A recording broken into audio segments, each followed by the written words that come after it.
Hello, ഇന്ന് നമുക്ക് നല്ല മൊരിഞ്ഞ ഉഴുന്നുവടയുടെ റെസിപ്പി എങ്ങനെയാണെന്ന് നോക്കിയാലോ. അപ്പോൾ ദേ ഞാൻ അതിനായിട്ട് ഒരു ഗ്ലാസ് ഉഴുന്നാണ് എടുത്തിരിക്കുന്നത്.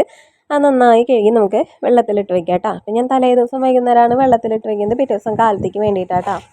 അപ്പോൾ ഒരു ഗ്ലാസ് ഉഴുന്നെടുത്ത് കഴിഞ്ഞാൽ നന്നായി കഴിക്കുന്നവരാണെന്നുണ്ടെങ്കിൽ ഒരു മൂന്നാൾക്കൊക്കെ കഴിക്കുക. അല്ല വെച്ച് കഴിഞ്ഞാൽ നമ്മുടെ വീട്ടിലുള്ള ആൾക്കാരുടെ എണ്ണത്തിനനുസരിച്ച് രണ്ടോ മൂന്നോ ഗ്ലാസ്സൊക്കെ എടുക്കുക. അപ്പം മാവ് ബാക്കി വന്നാലും ഫ്രിഡ്ജിൽ സ്റ്റോർ ചെയ്ത് വെച്ചാലും കേടാവുന്നില്ല കേട്ടോ. അപ്പോൾ ദേ പിറ്റേ ദിവസം കാലത്ത് നമ്മൾ വെള്ളം ഒഴിച്ചിട്ട് ഉഴുന്നില്ലേ, അതിലെ വെള്ളമൊക്കെ മാറ്റിയിട്ട് കുറച്ചീശെ ഉഴുന്നിട്ടിട്ട് നമുക്ക് നന്നായി അരച്ചെടുക്കണം. അപ്പോൾ കുഞ്ഞി ജാറിലിട്ടിട്ടാണ് അരയ്ക്കുന്നത്, അപ്പോഴാണ് നന്നായി അരഞ്ഞ് കിട്ടുള്ളേ. അപ്പോൾ അളവ് കുറച്ചിടണം കേട്ടോ ഉഴുന്നിൻ്റെ, അല്ലാന്നുണ്ടെങ്കിൽ അത് നന്നായി അരയില്ല, വെള്ളം കൂടിപ്പോവും. അതേ സ്പൂൺ കൊണ്ട് ഒരു 2-3 ടീസ്പൂൺ വെള്ളമാണ് ഒഴിച്ചു കൊടുത്തിരിക്കുന്നത്. എന്നിട്ട് ആദ്യം നമുക്ക് അരച്ച് വെക്കാം. അരഞ്ഞു വരാൻ ബുദ്ധിമുട്ടുണ്ടായി കഴിഞ്ഞാൽ വീണ്ടും 2 സ്പൂണോ 3 സ്പൂണൊക്കെ വെള്ളം ചേർത്തിട്ട് ഇതേപോലെ അരച്ചെടുക്കാം കേട്ടോ. അപ്പോൾ അതേ ബാക്കിയുള്ള ഉഴുന്നും കൂടി ഞാൻ ഇതേപോലെ തന്നെ അരച്ചെടുത്തിട്ടുണ്ട്. ഇനി അതിലേക്ക് ആവശ്യത്തിനുള്ള ഉപ്പിട്ട് കൊടുക്കുക. പിന്നെ ഇതാ കുറച്ച് അരിപ്പൊടിയില്ലേ, നമ്മുടെ സാധാ അരിപ്പൊടി, വറുത്ത അരിപ്പൊടിയാണ് ഇട്ട് കൊടുത്തിരിക്കുന്നത്. പിന്നെ ദേ കുറച്ച് കുരുമുളക് പൊടിയില്ലേ, കുരുമുളക് ചതച്ചതിട്ട് കൊടുക്കുന്നുണ്ട്. അധികം എരിവിലല്ല കേട്ടോ ചെയ്യുന്നത്, എന്ന് വെച്ചാൽ കുട്ടികളൊക്കെ കഴിക്കുന്നതിന് എരിവ് അത്രയും പറ്റില്ലല്ലോ, അതുകൊണ്ട്. പിന്നെ ദേ സബോളയും മല്ലിയില അരിഞ്ഞതും വേപ്പലയും കുറച്ച് പച്ചമുളകും കൂടി ഉണ്ട്. മല്ലിയില നല്ലൊരു ടേസ്റ്റ് കേട്ടോ അരിഞ്ഞിട്ട് ഉഴുന്നുവടയിൽ ചേർത്ത് കൊടുത്തു കഴിഞ്ഞാൽ. പിന്നെ അതേമാതിരി ഈ ഇഞ്ചി വേണമെങ്കിൽ നമുക്ക് നുറുക്കിയിട്ട് കൊടുക്കാം. അപ്പം എനിക്കങ്ങനെ ഇഞ്ചീൻ്റെ ഫ്ലേവർ അത്രയ്ക്ക് ഇഷ്ടമില്ലാത്തതാണ് ഞാനൊരു ചെറിയ പീസ് ഇഞ്ചി ചതച്ചിട്ടാട്ടോ ചേർത്ത് കൊടുക്കുന്നത്.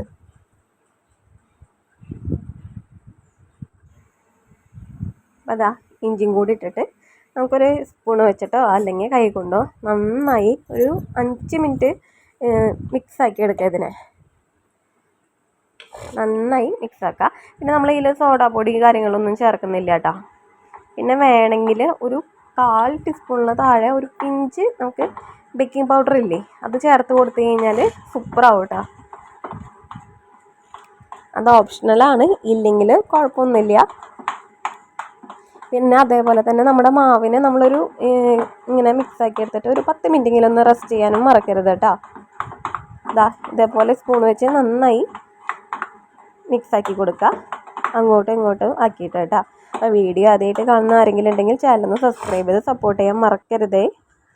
ഇനിയിപ്പോൾ ഞാൻ മോനെ സ്കൂളിലൊക്കെ പറഞ്ഞു വിട്ടതിന് ശേഷം കേട്ടോ ഇത് ഉണ്ടാക്കാൻ നിൽക്കുന്നത്. മോൻ പോകുന്നതിന് മുന്നേ 2 ഉണ്ടാക്കി കൊടുത്തിട്ടുണ്ടായിരുന്നു, പക്ഷേ ഒന്നും വീഡിയോ എടുക്കാൻ പറ്റിയില്ല, നമ്മൾ തിരക്കല്ലേ കാലത്ത് തന്നെ. ഇനിയിപ്പോൾ ഞാൻ കാണിച്ചു തരാം ഇനി ഇതെങ്ങനെയാണ് ഉണ്ടാക്കാൻ പോകുന്നതെന്ന്. നിങ്ങളുടെ കയ്യിൽ ബേക്കിംഗ് പൗഡർ ഉണ്ട് വെച്ച് കഴിഞ്ഞാൽ ഒരു പിഞ്ച് ഇട്ട് കൊടുത്താൽ നന്നായിരിക്കും കേട്ടോ. പിന്നെ സോഡാപ്പൊടി ഇട്ട് കൊടുക്കേണ്ടതെന്ന് പറയുന്നത് വെച്ച് കഴിഞ്ഞാൽ സോഡാപ്പൊടിക്ക് ഒരു കുത്തുണ്ട്, അതെല്ലാവർക്കും ഇഷ്ടപ്പെടണമെന്നില്ല കേട്ടോ. പിന്നെ അതേ ഇപ്പോൾ പെർഫെക്റ്റ് ആയിട്ടാണ് നമ്മുടെ മാവ് ഇരിക്കുന്ന കാരണം ഒട്ടിപ്പിടിക്കുക കാര്യങ്ങളൊന്നുമില്ല. ഇത് കറക്റ്റ് വട്ടത്തിൽ ഇത് എടുക്കാൻ പറ്റും. കൈയൊന്ന് പച്ചവെള്ളത്തിൽ നനച്ചിട്ടാട്ടോ ഞാൻ ഈ മാവ് ഈ ഉഴുന്നുവടേൻ്റെ ഷേപ്പിൽ പരത്തിയെടുക്കുന്നത് കേട്ടോ. നമ്മുടെ കൈ നനച്ചിട്ട് ആ കയ്യിലേക്ക് മാവാക്കിയിട്ട് പിന്നെ നമ്മൾ അതിന് ഓട്ടയിടില്ലേ, അപ്പോൾ ആ വിരലും കൂടി നനച്ചിട്ട് വീണ്ടും ആക്കി കൊടുക്കുക. അപ്പോൾ കറക്റ്റ് നല്ല ഇതിലായിട്ട് കിട്ടും. ഇതാ നമ്മൾ വെളിച്ചെണ്ണ ചൂടായപ്പോൾ അതിലേക്ക് ഇട്ട് കൊടുത്തിട്ടുണ്ട്.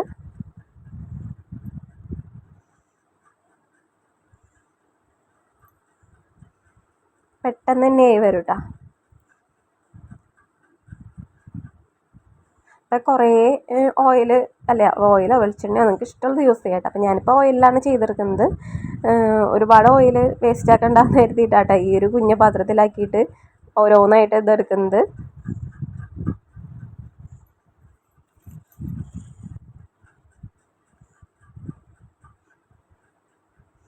നോൺ സ്റ്റിക്കിൻ്റെ പാത്രമൊക്കെ ആണെന്നുണ്ടെങ്കിൽ സിമ്പിളായിട്ട് നിങ്ങൾക്ക് ഇങ്ങനെ കുഴിയുള്ള പാത്രമാണെന്നുണ്ടെങ്കിൽ അതിൽ അത്യാവശ്യം നമ്മുടെ ഉഴുന്നുവട മുങ്ങിക്കിടക്കാൻ പാകത്തിൽ വെളിച്ചെണ്ണ ഓയിൽ ഒഴിച്ച് കൊടുത്തിട്ട് 3-4 ഇട്ടിട്ട് എളുപ്പത്തിന് വേഗം ചുട്ടെടുക്കാം കേട്ടോ.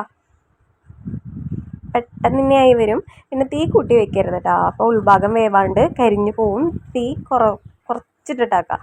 അതാ ഇതിൽ 2 കിടക്കുന്നത് മോന് കാലത്ത് ഉണ്ടാക്കി കൊടുത്തതിൻ്റെ ബാക്കിയാട്ടോ.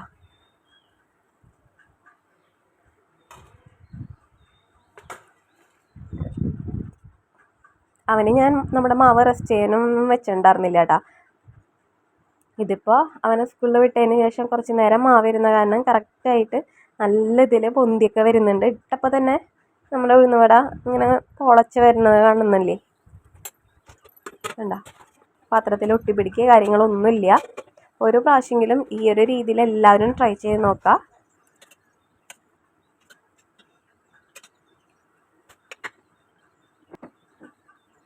പിന്നെ വെള്ളത്തിൻ്റെ അളവ് കൂടാണ്ടിരിക്കാനും ശ്രദ്ധിക്കാം കേട്ടോ മാവ് അരച്ചെടുക്കുമ്പോൾ.